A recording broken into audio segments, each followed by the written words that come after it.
Hi friends, it's Carrie. Welcome back to my channel. Today I'm back with another installment of my favorites of 2017, and today I'm going to focus on like tools and the most used things that I use as far as new discoveries that I obviously discovered in 2017. So I wanted to share some of those with you and just kind of give you some ideas of what I enjoyed throughout the year.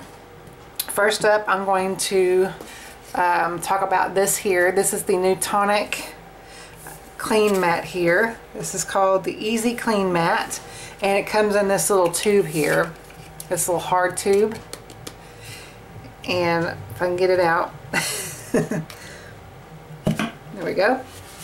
And what's so awesome about this mat is that two things is that it's kind of got like a stickiness, it's not sticky, it's not really tacky, but it's tacky enough to where it's got this ability to stick to your surface, and the mat itself is white, so you can, if you smush down ink or whatever, you'll be able to tell what ink color, true ink color is on your mat. And it's just a really slick surface, so it's easy for cleanup. So I've been really enjoying that since I bought it this past year. Next up, I want to talk about this pen here. This is the Pilot. This is like an addressing pen. I'll get the exact name here on the bottom bar down here. But I discovered this obviously because of Christina Werner. She uses these pens, and I've got two versions. I've got a really, this is I believe this is the thicker of the two. Let me get the other one and I will show you guys. So I've got, like I said, I've got the two here. I've got, so let's see if it'll tell me. Of course, the writing is in, I believe, Japanese. Yeah, it doesn't really tell me in English. Oh well. But I've got 2 points. Yeah, this is the thicker point, if you can tell. There you go, a thicker point. And then this is the thinner. I wish I would know exactly which ones I got, but if I can figure it out, I will go ahead and link them below for you guys. But there is the thinner point, and I just like these both, obviously for addressing pens, but addressing envelopes, but they're also just a great overall writing pen. So awesome find, and of course they are waterproof, so if you were to get water on or whatever, it won't smear. So really great find for this year. Next up is the jewel picker, and you've got, again, 2 ends to this jewel picker. I try to keep my caps so I won't get them too dirty, but if you were to get them dirty, it's supposed to be a little tackiness. This one I probably need to run under water again, but they're supposed to be tacky enough to pick up any jewels or anything like that, sequins or your beads or whatever. And so I've been really, and it's really inexpensive, so it's one of those tools that, even though I didn't use a whole lot of embellishments of like sequins or whatever, a whole lot on my cards, I do every once in a while, but whenever I do, I've been really enjoying this little tool here. Next up is some tweezers. I got this pack from Amazon. It's a pack of 4 different types of tweezers, and it has different tips on them, but the main reason why I bought the pack is because of these very flat, mine are well loved, so if you see some stuff on them, that's why, and glues and stuff like that.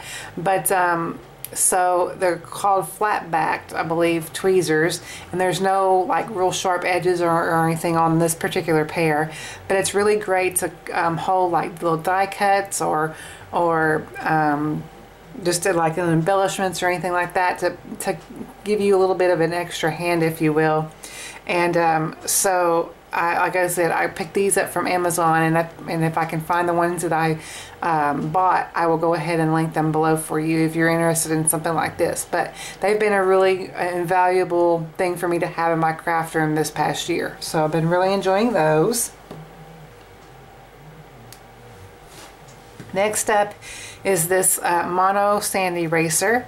This is perfect for those little boo-boos that if you get like a little ink smudge or mainly that, I guess, but or any residue of adhesive or anything like that, you can easily sand away onto your paper. Just kind of lightly sand it away and just more or less erase the mistake, if you will.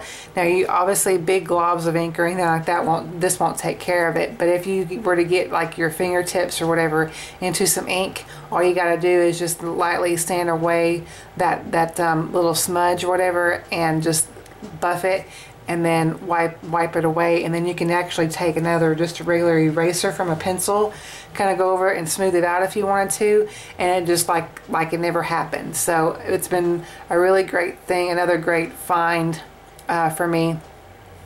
Because a lot of these obviously are found because of Jennifer McGuire or Christina Werner or just other crafters' recommendations. So I'm happy that this one came along as well. It's been really a great tool to have. Next up is this pen here.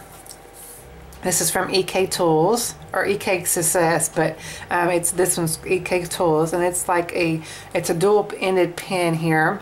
So you've got this little fine tip, or this is the 0.5 millimeter, and this is 1.2, it says.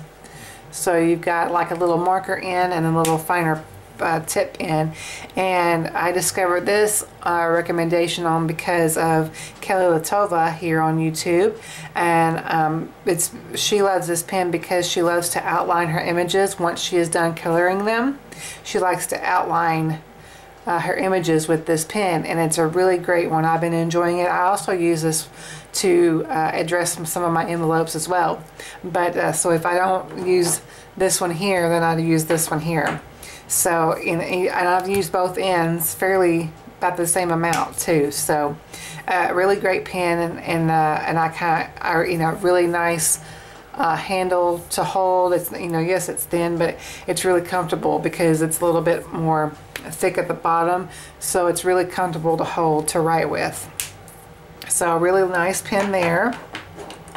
Next up is Distress Oxide inks. I'm not going to talk too much about inks or anything like that in my series, but I did want to talk a little bit about the Distress Oxides because it's just a unique ink, because it is a hybrid ink, but it just performs like you would like the regular Distress inks. So these were a huge hit this past year, and I know a lot of us have these. I believe that Tim Holtz is supposed to be bringing out some new colors this year, so we're just anxiously awaiting to see what colors he's going to add to the line. But so I'm ready though. I've got a full place over here ready to go in my little ink storage here over here on my desk. But so I've been it was really fun to be able to pick these up and invest in them and play with them. And if I can think about it, I will link the video whenever I initially got these inks, and it was just my version of the overall introduction to them and my play time and stuff like that, and just kind of, I think I created like 2 projects I think on that video.